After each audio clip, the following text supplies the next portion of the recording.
Agora vamos lá, Marcos capítulo 10. Você pode abrir comigo a palavra do Senhor. Marcos 10, a partir do versículo 17 ao 22.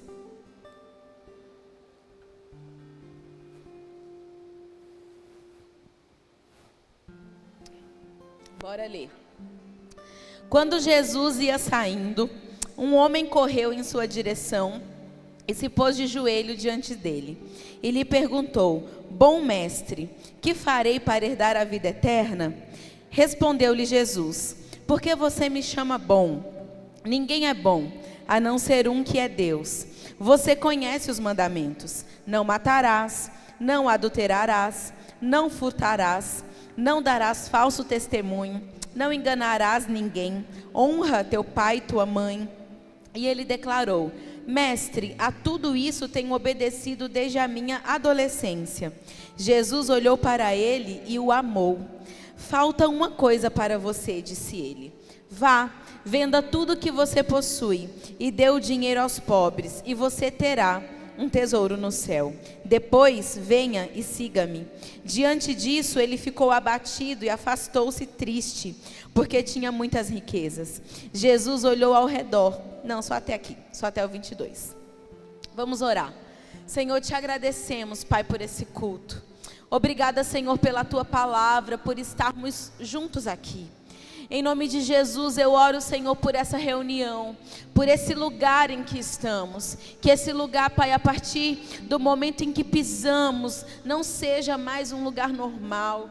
Nós pedimos que a Tua presença esteja aqui conosco. Eu peço, Senhor, que o Senhor sonde cada coração aqui agora.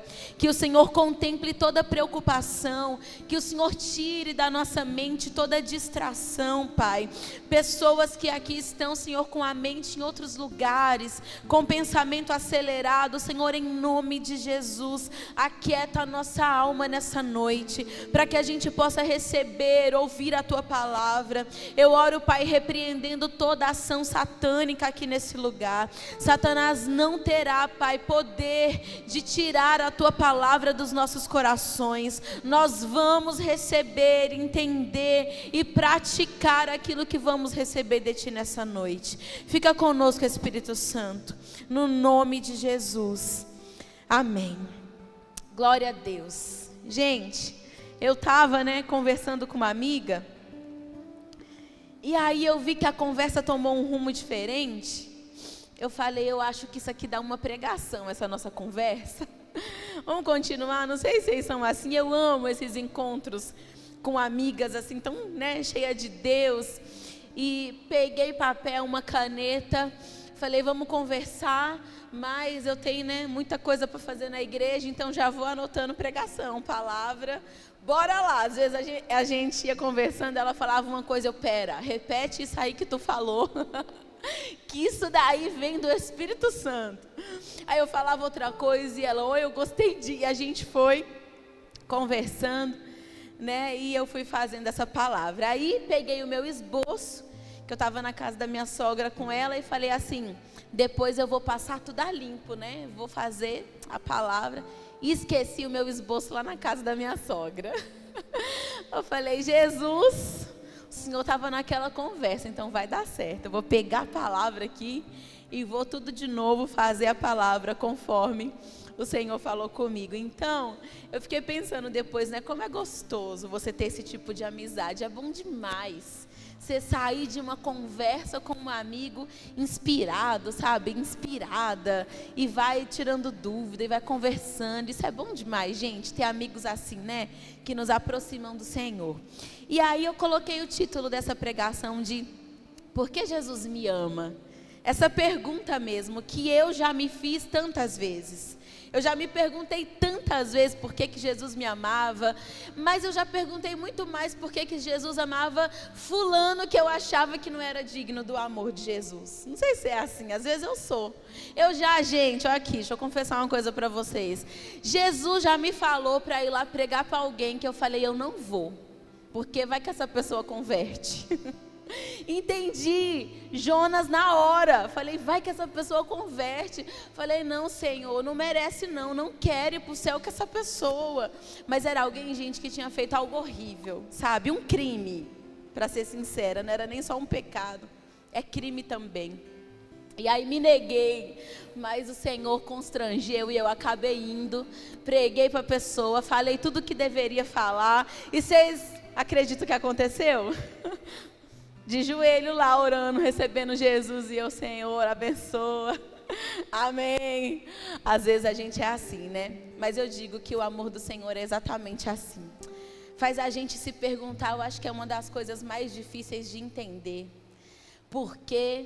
Sei lá por quê que Jesus olha pra gente e fala, vou salvar aquela menina ali, vou salvar aquele homem. Poderia ser tantas outras pessoas, mas somos nós. Graças a Deus que Ele nos encontrou. Mas observando essa história sobre o jovem rico, eu comecei a refletir sobre esse moço em relação a exatamente o amor de Jesus por ele. E vocês vão entender o porquê. Aqui a história vai dizer que Jesus, ele estava indo para Jerusalém. Jesus estava indo morrer. E aí esse jovem vê Jesus passando e ele corre em direção a Jesus. E aí ele para Jesus ali e se ajoelha. E começa a falar ali com o Senhor. E aí a gente já pode perceber que esse jovem, ele tem uma atitude correta. Porque se ajoelhar diante de Jesus significa que ele conhece quem Jesus é. Então ele reconhece a autoridade, a divindade de Jesus. Ele era um judeu. Judeu não se ajoelha aos pés de outro homem. Judeu só adora Deus. Os judeus são monoteístas. Então, eles só adoram Deus. E aí esse jovem está lá prostrado, ou seja, ele reconhece a divindade de Jesus. A dependência, ele adora, ele se humilha. Se ajoelhar também significa servidão, obediência. Então quando você se ajoelha diante de alguém, é isso que tu está reconhecendo, que você não é ninguém perto daquela pessoa, que você é digno de misericórdia, que você está ali para servir, que você está ali para obedecer. Então esse jovem, ao chegar perto de Jesus, ele tem uma atitude correta. Uma atitude que talvez as pessoas olhando de longe ia pensar, nossa, um adorador. Está ali de joelhos diante do Senhor. E ele também, a pergunta que ele faz sobre a vida eterna, ele pergunta para a pessoa correta. Porque se tinha alguém que poderia dar orientações para esse jovem a respeito da vida eterna, esse alguém era Jesus. Se tem alguém com quem você tem que se debruçar para perguntar coisas a respeito da palavra, a respeito da vida eterna, tirar dúvidas sobre quem adorar, o que adorar, quando adorar, como fazer, como é que está a tua vida, essa pessoa é Jesus. Né? Às vezes a gente gasta assim, tempo conversando com outras pessoas e é muito bom, faz bem, mas não substitui o teu papo com o Senhor. Você precisa ouvir dele como é que está a tua vida. Né, precisa receber dele. Muitas pessoas, gente, tentam chegar até Jesus. Muitas pessoas, de muitas maneiras. Tem até um dizer aí, né, que as pessoas falam assim, todas as religiões levam até Deus. Não levam não.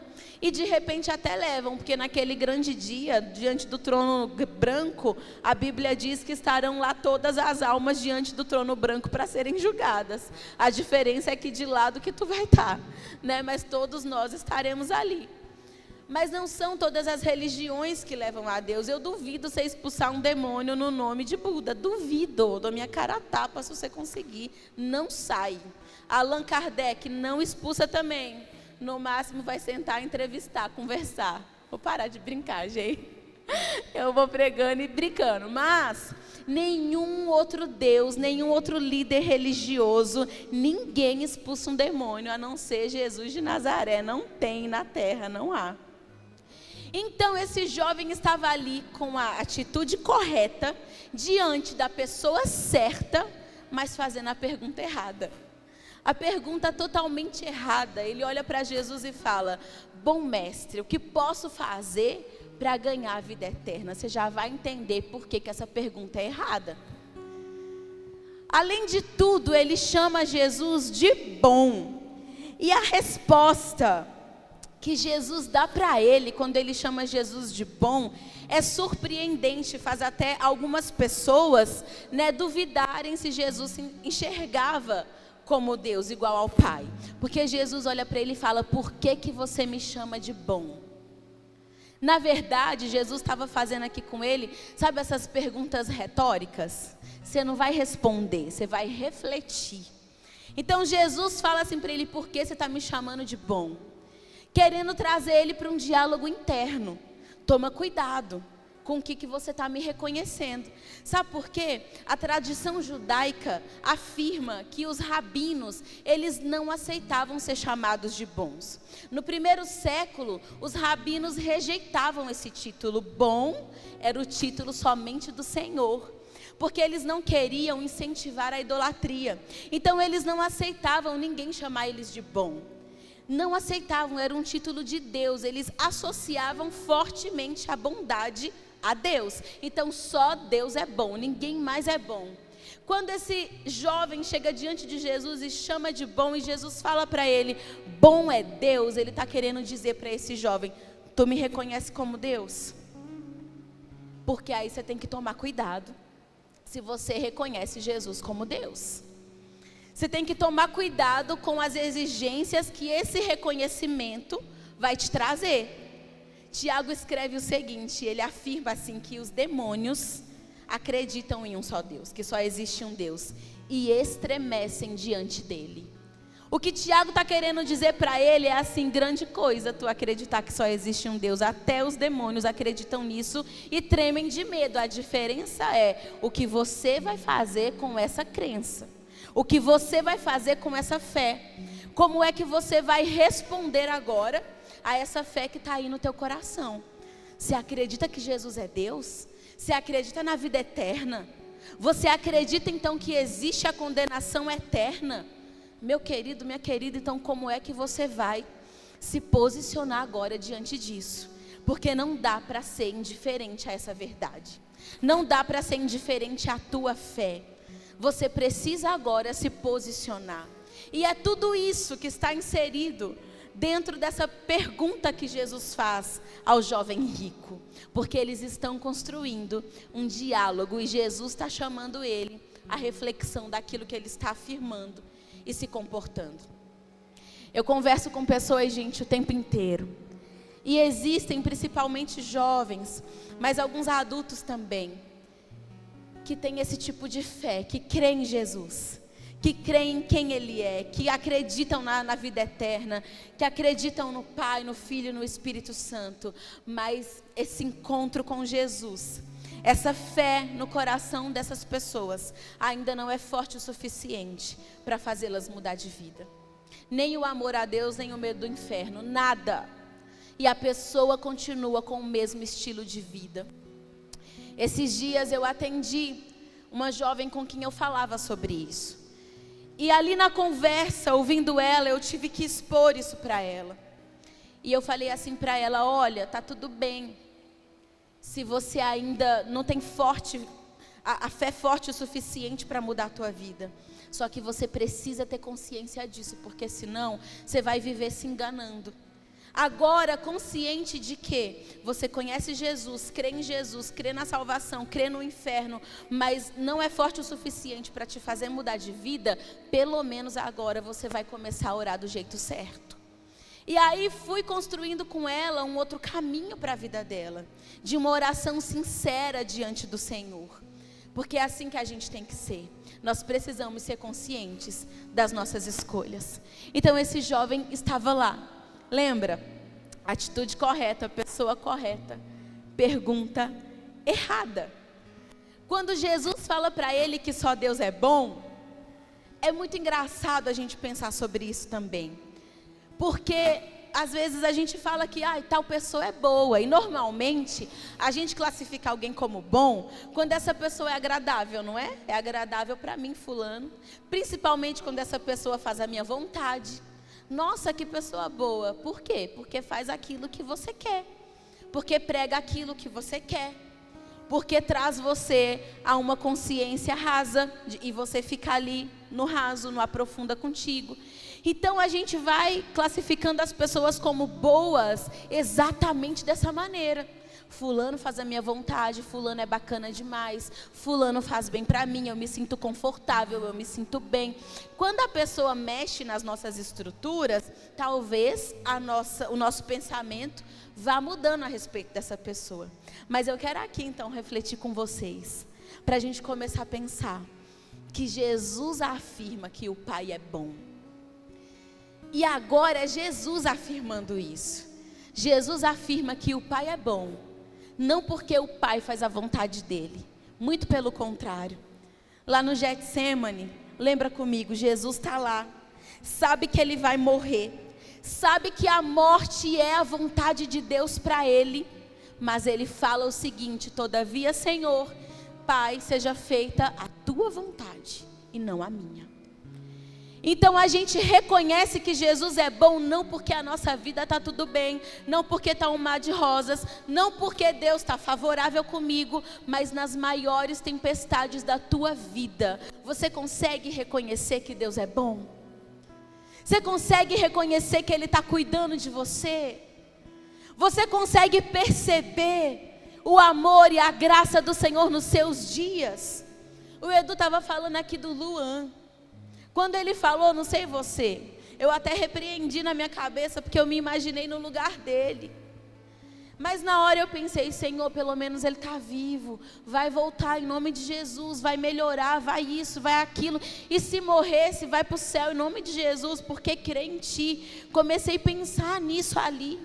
Mas existem muitos cristãos, gente, que estão assim de bem com Deus só quando está tudo bem. Você tropeçou, bateu o dedinho mindinho do pé no móvel, você já está quase manifestando um demônio. Não manifesta porque é crente. Sabe, nada pode sair do teu controle, tudo tem que estar do jeito que tu quer para você achar que Deus é bom. Mas eu quero te convidar nessa noite a refletir, traz a sua memória. Você consegue ver a mão do Senhor nos seus dias, no seu dia a dia? Às vezes, gente, eu estou no meu dia a dia e eu falo exatamente isso para o Senhor. Eu digo para Ele: Senhor, eu não sei mais enfrentar o meu dia sem o Senhor. Eu não consigo mais. Tem coisas que são tão difíceis, exigem tanto da gente. E eu dou aquela respirada e vou. E eu falo: Senhor, sabe por quê? Porque o Senhor me renova. É a Tua presença que me renova. E hoje o Pai te faz essa pergunta: você consegue passar o seu dia sem perceber a graça do Senhor te acompanhando? Ou é tão evidente para você a presença de Deus, o cuidado dEle? Você consegue agradecer Ele pelo dia que você teve, até por algo difícil que aconteceu, porque você lembra do versículo que diz: todas as coisas contribuem para o bem daqueles que amam o Senhor. E aí tu vai falando a palavra e daqui a pouco o teu espírito já está diferente, porque você vai lembrando da palavra de Deus. Às vezes o cenário não mudou, mas mudou dentro de você, mudou a sua visão. E é esse reconhecimento de que Deus é bom, que Jesus, o Filho, nos convida nessa noite a termos do nosso Pai. O nosso Pai é bom, mesmo que a vontade dEle e a sua seja diferente. Mesmo que o que você planeja para você seja uma coisa e Deus planeje diferente. Mesmo que o Senhor, que você esteja no momento da tua vida agora, onde Deus está mudando tudo. E às vezes, coisas com que você era tão acostumado, acostumada, o Senhor está te pedindo para largar e deixar ir embora. Senhor, eu construí uma vida assim, mas a Tua vontade é outra. A Tua vontade é boa, perfeita e agradável para mim. Senhor, eu achei que eu ia morrer nessa empresa, que eu ia viver trabalhando disso, ganhando a minha vida assim, aqui nesse trabalho, mas o Senhor tem outros planos para mim. A Tua vontade é boa, perfeita e agradável. Ô Pai, eu achava que era com essa pessoa que eu ia casar, mas tudo desmoronou, a gente separou. Você consegue agradecer a Deus? Senhor, a Tua vontade é boa, perfeita e agradável para mim. Aí eu descobri um diagnóstico. Lembra que a vontade do Senhor é boa, perfeita, agradável para você. Ai, pastora, minha casa está um desastre, tudo de cabeça para baixo. Respira e lembra que o Senhor tem cuidado de você e a vontade dele continua sendo boa, perfeita e agradável. E vá liberando essa palavra no seu dia. Vá transformando ou o cenário ou o teu interior a respeito dessa palavra. Mas você pode estar pensando, pastora, por que a pergunta foi errada? Por que estava tudo certo e a pergunta foi errada? Porque esse jovem rico, ele pergunta assim para o Senhor: o que eu posso fazer para ganhar a vida eterna? E quando eu escrevia e lia a respeito disso, eu até grifei o fazer. Porque não há nada que eu e você possamos fazer para ganharmos a vida eterna, para ganharmos o amor de Deus, para conquistarmos o favor do Senhor na nossa vida. Porque se a gente achar que é por alguma coisa que a gente faça, logo, se a gente for coerente, a gente vai imaginar que a gente está fazendo alguma coisa de bom, e aí eu vou ser boa o suficiente para receber. Mas se as minhas atitudes não estão tão legais, então logo eu não mereço, eu não sou digna. Aí eu vou virar as costas e eu vou embora, porque eu simplesmente não mereço estar na igreja, não mereço o amor de Deus, não consigo seguir os mandamentos, eu não sou boa o bastante para isso. Então a pergunta não é o que eu preciso fazer para ganhar a vida eterna. A gente não pode conversar com Deus, fazer com Deus uma moeda de troca, uma barganha, o que eu preciso te dar para eu receber em troca. Às vezes até quem é daqui de Lagoinha já acompanha como nós ensinamos a respeito de dízimos, de ofertas. Sim, nós cremos que é um princípio, a palavra de Deus diz isso, mas quando nós ensinamos sobre isso, a gente sempre traz a consciência da igreja sobre a espontaneidade da contribuição. Porque senão a igreja vai receber a tua oferta e o teu dinheiro vai ser usado, mas Deus pode não receber a tua oferta.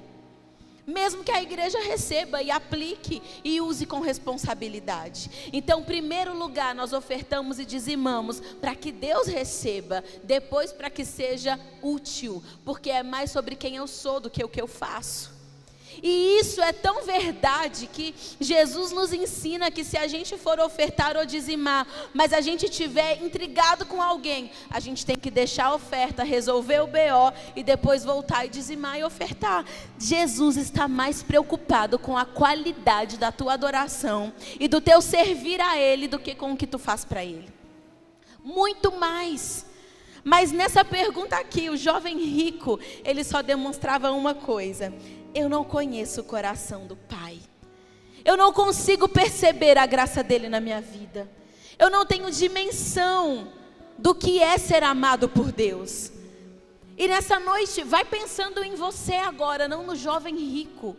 Como é que você se comporta na presença de Deus? Como é que você acha que você é digno, alvo do amor do Senhor e as outras pessoas também? Conforme eu fui conhecendo o Senhor, essas escamas foram caindo dos meus olhos. Sabe quando eu contei para vocês que eu resisti para falar do amor do Senhor para alguém que tinha cometido um crime que eu achava que não era digno? Eu fui ficando muito menos resistente. Por quê? Porque aí eu comecei a observar quão digna da misericórdia de Deus eu era. Só por pensar em ser resistente e de falar do Senhor para alguém. E conforme eu fui me aproximando do Senhor, mais dimensão eu tive disso. De como eu não tenho que ficar calculando e pensando no amor de Deus por mim, no quanto Deus me quer, se eu sou apto ou não para estar na igreja, mas se o Senhor me quer, eu também quero. Se o Senhor me aceita, eu aceito. Se Ele me chamar, eu vou, e aí não importa o que eu tenha que deixar para trás. Então a pergunta é errada exatamente por conta disso. Tem uma grande frase que eu acho que ela é super adequada, que às vezes a gente fala por aí, né? Não tem o que você possa fazer para que o Senhor te ame mais. E também não tem o que você possa fazer para Ele deixar de te amar. Ele simplesmente ama. Mas o que eu quero te falar, meu querido, minha querida que está aqui nessa noite, é que muitas pessoas às vezes confundem esse amor do Senhor com legalidade para levar a vida da maneira que a gente quer. E não é isso. Amar Deus ama, te querer Deus quer, mas quando você entende isso, a escolha de como você vai responder esse amor, de como você vai se posicionar, pode te custar muito caro, ou tudo, aquilo que você considera como valioso. Entender o amor do Senhor, entender a graça dele na minha vida, a obra da salvação na minha vida, exige de mim um posicionamento que pode me custar muita coisa. Pode me custar tudo, pode me custar a vida. Para Estevão custou a vida, para Paulo custou a vida, para Pedro custou a vida, para os apóstolos de Cristo custou muita coisa. É de graça, mas se permanecer na graça custa muito caro. O que a gente vê hoje em dia é que as pessoas, não entendendo o amor de Deus e achando que isso é balela, vão levando a vida de qualquer jeito, achando que só porque Deus me ama eu posso fazer o que eu quiser, mas não é assim. Quando Jesus começa a conversar com esse jovem, Jesus já emenda para ele assim: você conhece os mandamentos? E Jesus começa a listar alguns mandamentos. Jesus fala para ele: não matarás, não adulterarás, não furtarás. Essa primeira leva de mandamentos é muito fácil da gente se autoexaminar. Só que aqui era o início do exame de autoavaliação do jovem rico. Quando Jesus fala dos mandamentos para ele, esses mais gritantes, ele poderia pensar na vida dele inteira e falar: não faço nada disso. Se a gente passar aqui uma entrevista, um microfone por essa igreja hoje, e tu pegar rapidinho, tu vai saber me falar se tu já matou alguém? Não é uma coisa que você faz todo dia. Você vai saber se você já adulterou, vai saber se já furtou. São pecados gritantes. Então o jovem rico estava ali com a resposta na ponta da língua. Só que aí Jesus vai deixando o caldo mais grosso, e ele fala o seguinte: não dirás falso testemunho, não engana ninguém, honra teu pai e tua mãe. E aí fica mais difícil. A gente tem que já, ir lá pela memória e buscando: será que eu nunca enganei ninguém? Será que eu nunca contei uma mentira em toda a minha vida? Será que eu sempre honrei meu pai e a minha mãe? Eu sempre fui obediente, nunca fiz nada que assim deturpasse isso, nunca nem pensei? Será que eu só falei a verdade em toda a minha vida? Será que nunca pensei mal de alguém? Nunca julguei errado alguém? E aí a gente precisa ir mais profundo no nosso coração. Então esse é o autoexame que o Espírito Santo nos convida para fazer nessa noite. Se você for se autoexaminar, não precisa pensar na tua vida inteira. Pensa num recorte. Pensa no último mês. Como é que foi os teus relacionamentos interpessoais? O que será que você pensou dos seus pais, do seu filho, do seu marido, que é o mais difícil, que é a pedrinha na nossa coroa, da tua esposa? Começa a pensar. Será que você seria digno se você pensar por esse viés do amor do Senhor nessa noite? Da graça dele na tua vida, dos livramentos, daquilo que você pede. Será que se fosse pela nossa avaliação, teria alguém aqui nesse salão que poderia levantar a mão e dizer: estou imune, eu passaria ileso, pastora. Sou alvo do amor do Senhor e sou super digno disso. Eu faria parte daqueles que estariam com pedras nas mãos para apedrejar a mulher pega em adultério, e eu ia deixar o meu microfone aqui, e eu ia descer essas escadas e eu me sentaria no meu lugar. Porque eu me julgo não digna, eu me julgo não merecedora, eu sei que não sou.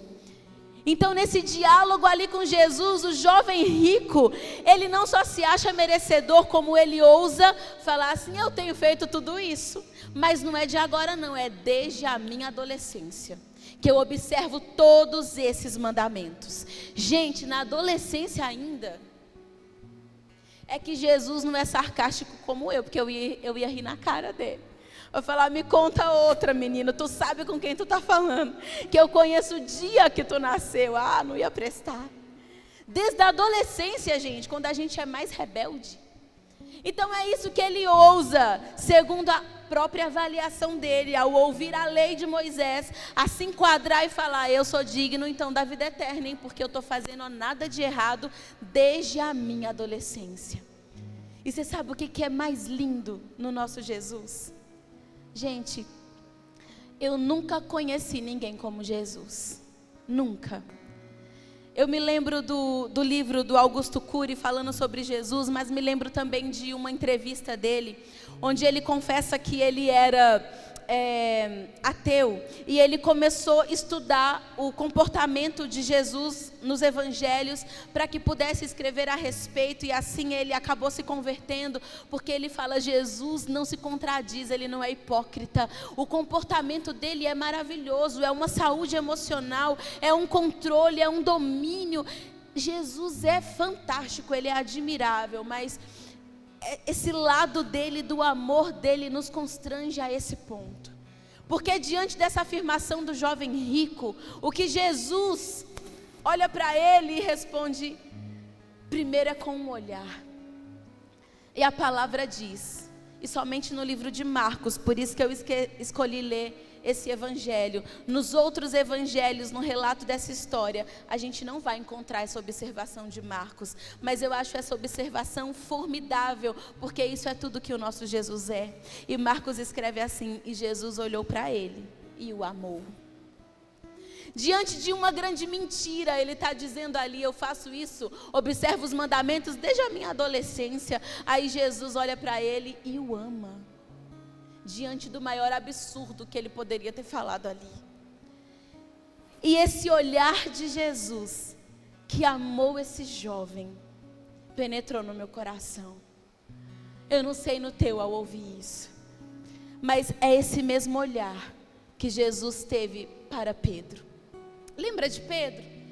Quando Pedro está conversando com Jesus, Pedro olha para ele e diz: eu estou pronto a dar minha vida por você, eu estou pronto a ir com você até a morte. Ele olha para Jesus e diz: Senhor, para onde iremos nós? Só tu tens a palavra de vida. Quando Jesus está lá no Getsemane e os soldados vão prender o nosso Cristo, a palavra diz que Pedro saca da espada e tira ali um pedaço da orelha do soldado, valente, se colocando ali na frente pelo Senhor. Ele também se julgava digno do amor de Deus, mas Jesus já tinha avisado ele. Jesus sabia que Pedro negaria, e diante de um contexto que parecia tão simples, o coração de Pedro é revelado quando uma menina pergunta se ele também conhecia Jesus e se ele estava com o mestre. Ele, com medo, nega Jesus, e ele nega Jesus por 3 vezes. A palavra diz que quando Jesus está saindo do julgamento, Jesus olha para Pedro, e Pedro, olhando para Jesus, ele chora amargamente. Só que esse olhar de Jesus para Pedro não é o olhar que eu e você teríamos, tipo assim: eu te avisei que tu é um crápula, eu te avisei que tu ia fazer. Não, é aquele olhar de quem ama. Por isso que Pedro é constrangido, por isso que ele chora daquele tanto, porque ele se lembra do que o mestre falou para ele. E mesmo o mestre tendo avisado, o mestre ainda foi com ele para o Getsemane, ainda pediu oração para ele: vem orar junto comigo. Ainda esteve com ele nos seus momentos de dor, porque Jesus não nos abandona, porque sabe a qualidade do amor do nosso coração por Ele. Jesus não vai embora, Jesus permanece. Ele teria todos os motivos para se afastar de Pedro, mas ele escolhe ficar. Jesus insiste em amar aqueles que eu e você desprezaríamos. Ele insiste em ir atrás daqueles que eu e você consideramos os piores. Ele insiste em mostrar amor para conosco, mesmo quando a gente está se autodesprezando. Talvez o teu problema aqui nessa noite não é que você julga o outro, é que você se autoavalia demais, se acha desprezível demais. Vem na tua mente tudo aquilo que você já fez, as propostas, as oportunidades que você já teve de servir o Senhor, e nenhuma delas você conseguiu levar até o final. Mas Jesus continua batendo na porta do teu coração, querendo cear com você, mostrando que o teu lugar está vazio na mesa e que Ele só vai começar a servir quando você se sentar. Jesus faz esse tipo de desafio conosco, e isso nos constrange, nos envergonha, mas nos constrange a responder. É esse mesmo olhar que Ele tem para o jovem rico. Mas se eu e você formos escolher algum personagem da Bíblia, para a gente julgar menos digno do amor de Deus ainda, com certeza talvez nós tenhamos a mesma opinião. E eu escrevi sobre ele aqui por conta disso, que é Judas Iscariotes. A palavra diz que Jesus já sabia desde o começo que Judas o trairia, que ele era o filho da perdição. A palavra diz que Judas tinha um problema com dinheiro, gente. Diz que ele roubava o ministério de Jesus. Mas sabe o que Jesus faz? Deixa ele responsável pelas finanças do ministério. Era Judas quem recebia as ofertas, era Judas quem comprava as coisas, era ele quem administrava as finanças do ministério ali de Jesus. Mesmo Jesus sabendo que ele tinha problema com isso. Ele presenciou todos os ensinamentos, ele esteve na Páscoa, ele sentou lá na mesa, Jesus deu o pão para ele, Jesus deu o vinho. Mesmo sabendo que ele o negaria naquela noite, a palavra diz que o nosso mestre pega uma bacia, uma toalha e lava os pés do traidor. É essa a atitude de Jesus. Mesmo sabendo de tudo, o amor de Jesus sempre visa o nosso resgate. Sempre visa ter um encontro comigo e com você transformador. Quem sabe, meu querido, minha querida, das outras vezes não deu certo, mas essa é a noite que pode dar certo. A noite que você pode tomar uma decisão, se posicionar na presença do Senhor, mesmo achando que você não merece, mesmo já tendo feito coisas tão difíceis, tão pecadoras, tão difíceis, e você responder diferente porque está sendo constrangido pelo amor do Senhor, que está dizendo para você nessa noite: eu não desisti de você. Eu ainda sonho com tudo que viveremos juntos. Os sonhos que eu te darei, os planos que eu tenho na sua vida, Jesus ainda te vê usufruindo da presença dEle, na presença dEle de novo, mesmo que você já tenha caído e voltado atrás nesse caminho. Talvez seja exatamente a igreja, a maneira com que foi feito, algo que aconteceu com você. Um momento de fraqueza que te pegou. E aí Satanás, que é um oportunista, te enlaçou e mostrou outras coisas mais desejáveis aos teus olhos. E você foi escolhendo outros caminhos, sempre pensando: um dia eu vou, um dia eu volto, um dia eu me entrego, um dia eu aceito. Aqui, ao pensar em Judas, eu fui tão constrangida ao ponto de pensar assim: Senhor, esse homem não era digno de nada disso. Ele era o menos. E uma maneira de entendermos o amor de Deus por nós, não é a gente explicando o amor de Deus, é a gente primeiro entendendo que o amor de Deus não é. E o amor de Deus não é exclusivo para algumas pessoas, categorias de pessoas. O amor de Deus não é julgador, o amor de Deus não é vingativo. O amor de Deus não te humilha. Lembra do filho pródigo, quando ele abandona o pai e ele resolve voltar para casa, e ele fala assim: pai, me trata como um de teus servos, de teus empregados. O amor de Deus não humilha ninguém. A palavra diz que o pai pega sandália, veste ele, pega anel, bota no dedo dele, dá vestes novas para ele, porque o amor de Deus honra e não humilha ninguém. O amor de Deus não faz acepção.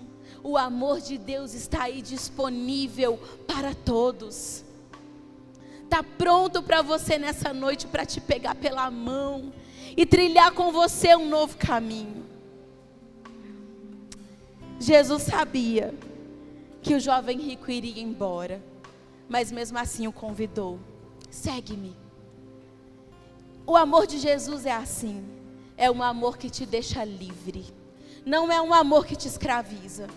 Eu tenho certeza que mesmo antes de você servir o Senhor, você pode ter livramentos para me contar. Porque a palavra diz que o Pai é tão bom, que a chuva cai para bons e maus, para justos e injustos. Mesmo antes da gente servir o Senhor, Ele já nos ama, já nos cerca, já nos livra, já nos abençoa, mesmo antes. Então esse jovem aqui, ele tinha essa oportunidade de, quem sabe, se tornar um discípulo. Quem sabe ele seria como Pedro, como João, como Tiago, como André. Mas ele escolheu ir embora. Mas Jesus sabia que ele iria. Mesmo assim, não deixou de convidar. Jesus sabia que Pedro negaria. Mesmo assim, avisou. Jesus sabia que Judas faria tudo isso. Mesmo assim, escolheu ele para ser um dos 12. Mesmo assim, alertou ele na mesa. Quando Jesus olha para ele e diz: o que tu tem para fazer, faz depressa. E ele vai correndo negar Jesus. Sabe o que Judas fez?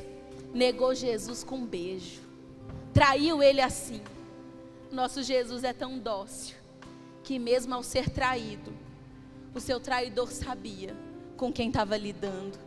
Sabia que ele não seria empurrado. Sabia que ele não seria desprezado. Sabia que ele não seria morto.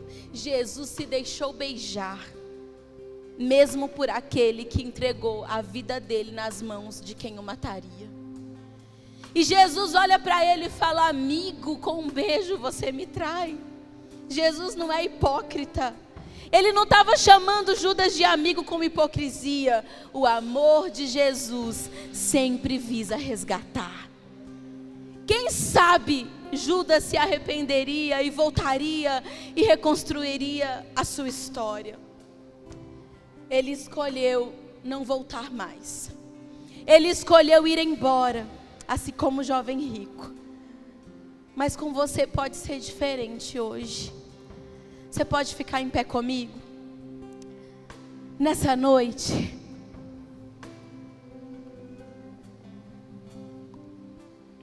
porque a pergunta do jovem rico era sobre algo muito sério.